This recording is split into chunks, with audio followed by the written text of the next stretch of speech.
Putin warns that Russia-US relations have deteriorated since Trump took office. Vladimir Putin has warned that Russia-US relations have deteriorated since Donald Trump took office in the wake of the America's missile strike in Syria.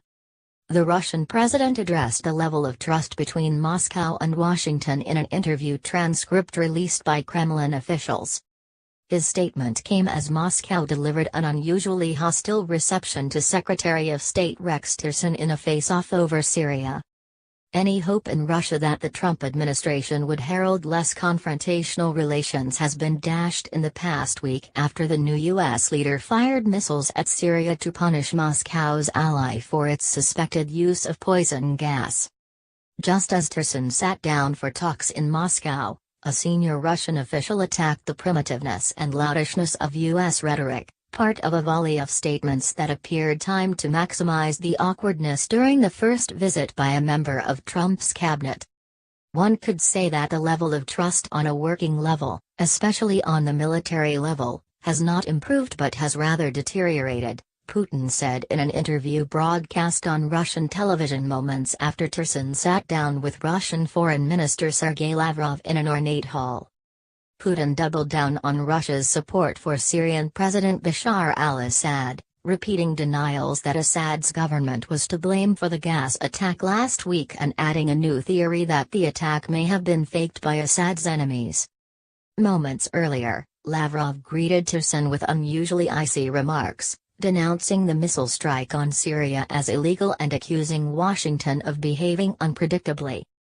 "I won't hide the fact that we have a lot of questions, taking into account the extremely ambiguous and sometimes contradictory ideas which have been expressed in Washington across the whole spectrum of bilateral and multilateral affairs," Lavrov said. And of course, that's not to mention that apart from the statements, we observed very recently the extremely worrying actions, when an illegal attack against Syria was undertaken. Lavrov also noted that many key State Department posts remain vacant since the new administration took office, a point of sensitivity in Washington. One of Lavrov's deputies was even more undiplomatic. "In general, primitiveness and loutishness are very characteristic of the current rhetoric coming out of Washington. We'll hope that this doesn't become the substance of American policy," Deputy Foreign Minister Sergei Ryabkov told Russia's state-owned RIA news agency. As a whole, the administration's stance with regards to Syria remains a mystery. Inconsistency is what comes to mind first of all. Tillerson kept to more calibrated remarks, saying his aim was to further clarify areas of sharp difference so that we can better understand why these differences exist and what the prospects for narrowing those differences may be. "I look forward to a very open, candid, frank exchange so that we can better define the U.S.-Russian relationship from this point forward," he told Lavrov. After journalists were ushered out of the room, Lavrov's spokeswoman, Maria Zakharova, wrote on her Facebook page that U.S. journalists traveling with Tillerson had behaved as if they were in a bazaar by shouting questions to Lavrov. Kremlin spokesman Dmitry Peskov said Tillerson might meet Putin later on Wednesday if the two top diplomats decided it would be useful to brief the Russian president on their talks. But Peskov too did not hold back his criticism, saying calls from Western powers for Russia to cut support for Assad amounted to giving terrorists a free hand. Moscow's hostility to Trump administration figures is a sharp change from last year, when Putin hailed Trump as a strong figure and Russian state television was consistently full of effusive praise for him.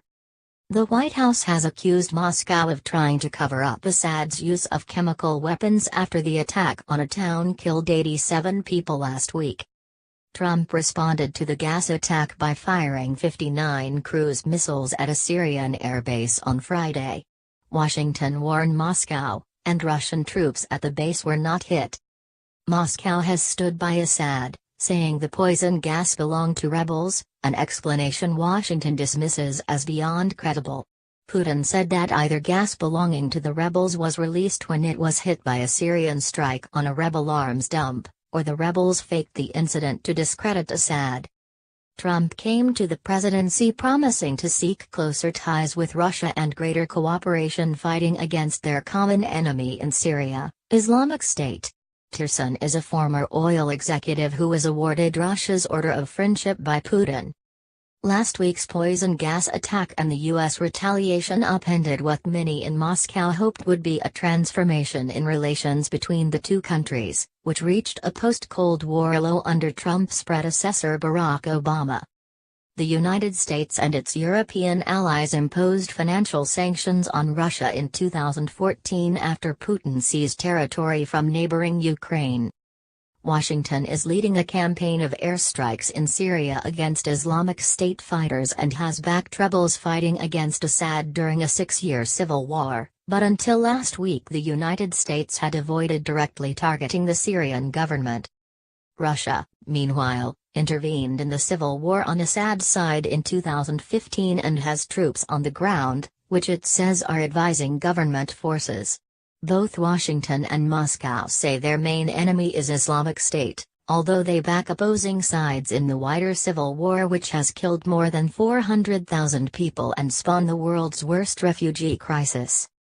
In an interview with the Fox Business Network, Trump said he was not planning to order U.S. forces into Syria, but that he had to respond to the images of dead children poisoned in the gas attack. "We are not going into Syria," he said in excerpts of the interview on the station's website. "But when I see people using horrible chemical weapons, and see these beautiful kids that are dead in their father's arms, or you see kids gasping for life, when you see that, I immediately called Defense Secretary, General Mattis." Tillerson traveled to Moscow with a joint message from Western powers that Russia should withdraw its support for Assad after a meeting of the Group of 7 industrialized economies also attended by Middle East allies.